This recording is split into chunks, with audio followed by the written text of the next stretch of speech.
Bon appétit. C'est vrai qu'on a bien mangé déjà jusqu'à présent dans Amuse-Gueule et je vous propose d'amener un petit peu de boisson grâce à vous, Johanna Dayer. Bonsoir, Johanna. Bonsoir Stéphane. Spécialiste du vin notamment. Et on va parler des vins mutés. C'est quoi un vin muté? Alors un vin muté, c'est un vin classique qu'on a, donc qui a du jus de raisin finalement qui a fermenté grâce à des levures, auquel on ajoute de l'alcool fort. C'est ce qu'on appelle le muté, ou alors on peut aussi appeler ça un vin fortifié. D'accord, donc un vin muté, c'est forcément un vin plus alcoolisé, c'est ça, puisqu'on rajoute de l'alcool fort. Comme dit le mot fortifié, effectivement, on augmente du coup son alcool, donc on va avoir des vins en général autour des 15 à 21% d'alcool. Ah oui, ok.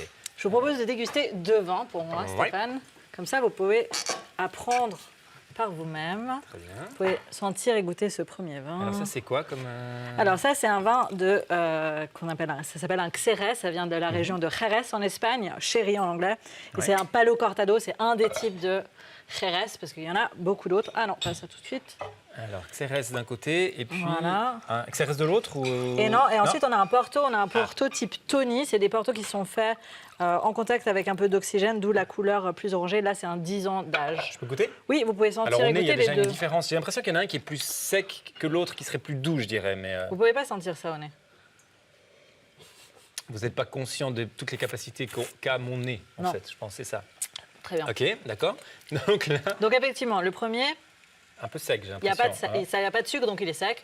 Et le deuxième, Beaucoup plus doux, beaucoup plus 100 rond. grammes par litre de sucre Beaucoup à peu plus près sucré, ouais. dans ce vin-là. Clairement. Donc, Et ça, c'est 2 vins mutés. et ces 2 vins mutés. Donc en fait, ça dépend du moment auquel on mute le vin finalement. Les levures, elles sont en train de manger le sucre du jus de raisin, elles le transforment en alcool. Donc si on mute le vin, on lui ajoute cet alcool fort au début de la fermentation, il restera du sucre. Typiquement, c'est le cas de notre Porto, versus notre Jerez. Notre Xérès, où on a ajouté le sucre une fois que on a muté avec l'alcool fort, une fois que la fermentation était terminée, qu'il n'y avait plus de sucre, donc le vin est sec. Mais les deux, celui-là, on est sur des taux d'alcool justement typiquement à 20% pour le Porto. Qui pratique ce genre de méthode?